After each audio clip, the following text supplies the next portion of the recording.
Hello and welcome back. This will be the video notes for functions and relations, or an introduction to them, and there is a PDF available if you'd like to print them out and follow along. A couple of vocabulary words. A function is a correspondence between two sets, D and R, which is the domain and range, that assigns exactly one D value, so that's one domain value, to exactly one R value, which is range, so that we call that a one-to-one relationship. When we use the letter D, we're talking about the domain, and domain represents the set of all input values. It can be infinite or finite. So what is actually possible to be inserted into your independent variable called your domain. R represents the range values. Range represents the set of output values given a set of domain values. So every time you input a domain or input a value for X, you're going to get a value assigned to it called a range value. That can also be infinite or finite. Range is also known as the value of a function. So when you ask what is the value of a function at a certain amount, we're talking about the output value or the range value of that function. A couple different ways to see functions, and there are different notations. The first one is called function notation. F of x denotes the value of f at x. So this is what a normal function notation would look like. This side represents what your input value is. In this case, it's going to be an x, and this side represents what the rule is to do with that input value. So what we're saying on this second one is if we let x equal 2 or input a value of 2, then we apply the rule of 2 plus 4 to it, and we get an output value of 6. The value f at 2 is 6. What that means is the function assigns 2 the value of 6, just like an ordered pair. So I have an input of 2 and an output of 6. So our ordered pair would be 2, 6. And every time I input a 2, I will get an output of 6 using this function. Now we also have this thing called arrow notation, which is essentially the same thing as function notation, just written or shown differently. And it has this little arrow on it. And this is read h, the function that assigns to x the number 4 times x. So whatever I input here, this is still my input. The rule is still on this side, which is going to take that input value and times it by 4. Example 1 is a mapping diagram where we typically have the domain values on the left and the range values on the right. And you'll see that what this is doing is it's taking the value of 0 and assigning it a value of 4. It's taking 1 and 2 and assigning them a value of 3. Taking 3, assigning it a value of 5, and it's taking 4 and 5 and also again assigning it a value of 4. This is what a one-to-one mapping looks like. That means every number on this side is mapped to only one number on the opposing side. That is a one-to-one mapping, and this is also referred to as a function. Now, if we were to by chance have, let's say, another 5 on that list, so I have 2 domain values. If this was a function, this should map to the number 4, but let's suppose it then instead mapped to the number 3. If that were the case, then this would not be a function. Example 2, we are given the function f that assigns x to equal 3x minus x squared, and we're limiting our domain. Normally, functions have domains that are typically infinite, all positive x, all negative x values. But here we're just going to say assign it the values 1, 2, 3, 4, and 5. So we have a finite domain values of 1 through 5. In order to calculate these, we've gone ahead and set up a table. So we've got D, which is our domain values, 1, 2, 3, 4, 5. And the rule is in the middle, 3x minus x squared. So in each place of x, I'm going to put a 1 for the first one, a 2 for the second one, a 3, a 4, 5, and so on. And the first one will output a 2. So it assigns 1 to 2 by basically taking 3 times 1, right here, which is 3, 1 squared, which is 1, and 3 minus 1 gives us an output of 2. Same thing right here. If we do 3 times 2, which is 6, and then we do 2 squared, which is 4, 6 minus 2 outputs a 2. So this will assign 2 to be equal to 2. If we jump down to the fifth one, we have 3 times 5, which is 15.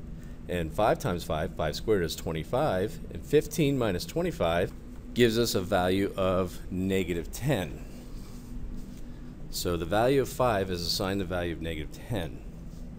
And then we can go ahead and graph these. So we're going to take our points and do the first one, 1, 2, which would be right about there.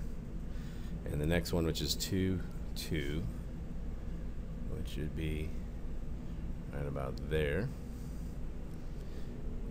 And the next one is 3, 0, which would be here. And then 4, negative 4. So we go over to 4, and negative 4 is here. And then 5 and negative 10 would be here. Now we didn't do any points on the other side, but this is actually going to create somewhat of a curved line that would look about like that. Example 3. We have two functions, one that assigns x to be equaling 2x minus 1, and the other one that assigns x to be equal x squared plus 1.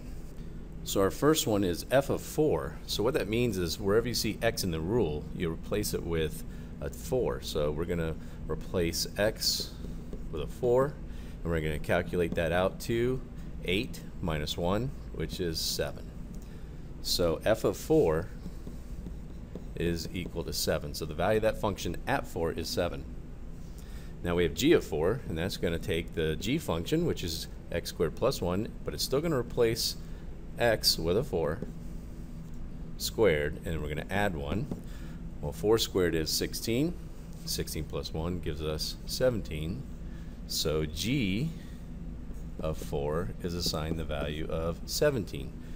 And that's the same thing as an ordered pair, 4, 7, and 4, 17 on a graph. On the next one, you'll see that we have a f of g of 4.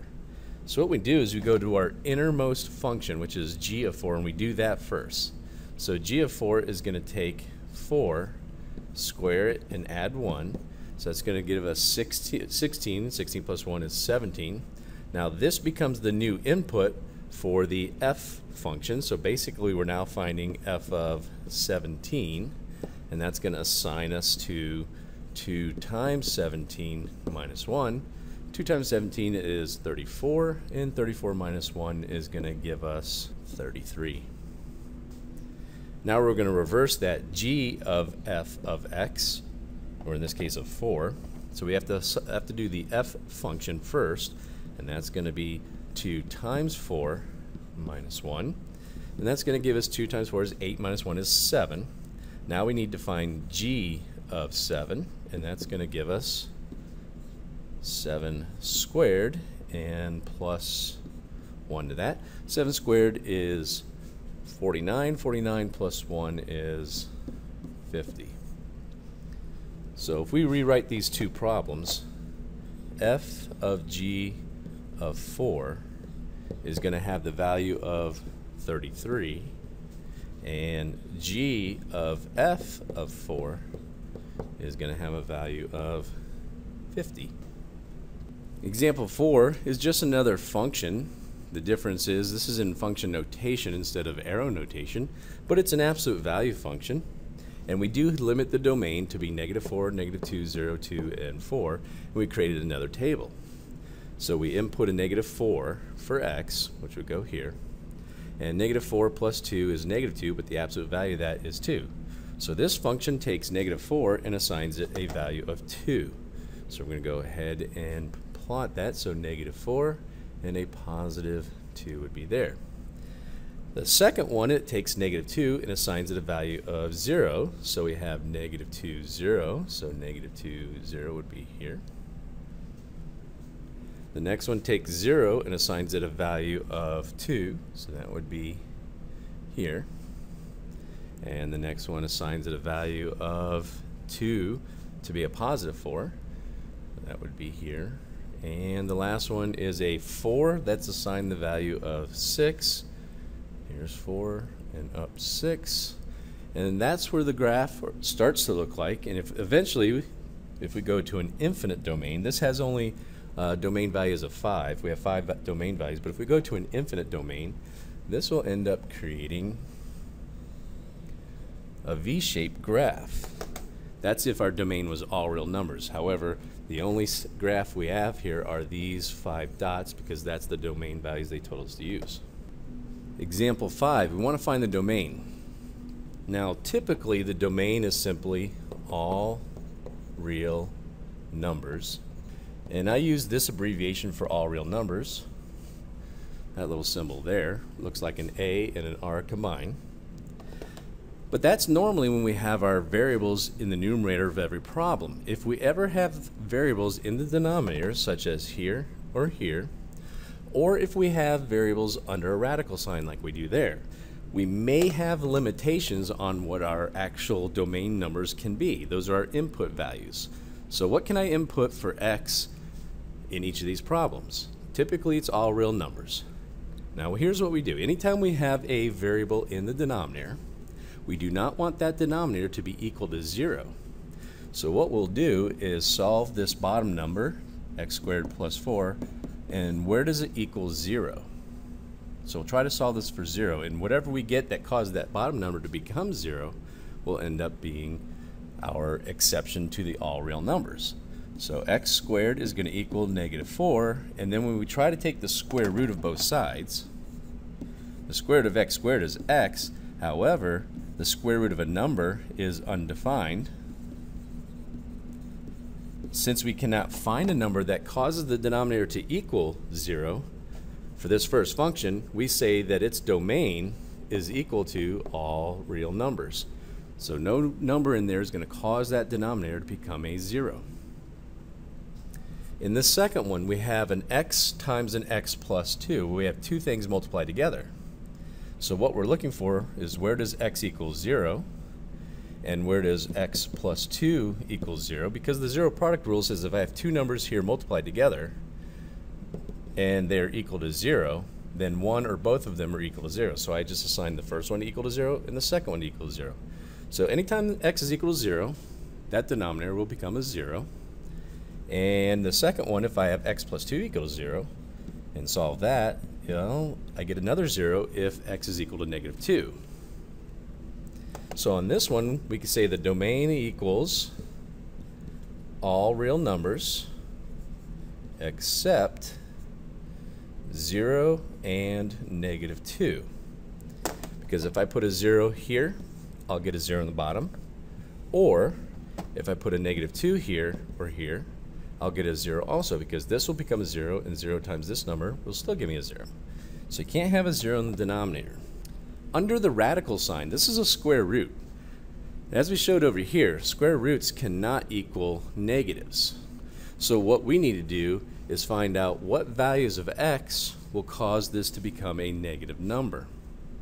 So we're going to take our answer here, 2 minus x, and find out where all these numbers will be less than 0.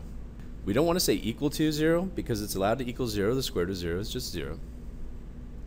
But we don't want it to be less than 0, because if it's less than 0, it will become a negative. So go ahead and solve that one, and we have a negative x is less than -2. And we can't have a negative x, so we're going to times both sides by a -1. And that brings us back to a positive x, but remember when we multiply both sides of an inequality by a negative, this inequality must change directions. And then a negative times a negative is going to give me a positive 2. So what this is saying is any number greater than 2 will cause this number under the radical to become a negative sign, and you can't take the square root of a negative. So what we would be looking there for is all real numbers, and I'm not going to do this with the all real number symbol. I'm just going to say x would have to be less than or equal to 2, because you can have a 0 under there, you just can't have a negative. So any number smaller than or equal to 2, because any number bigger than 2 will cause that to become a negative. So our domain is simply any x value or any real number less than or equal to 2.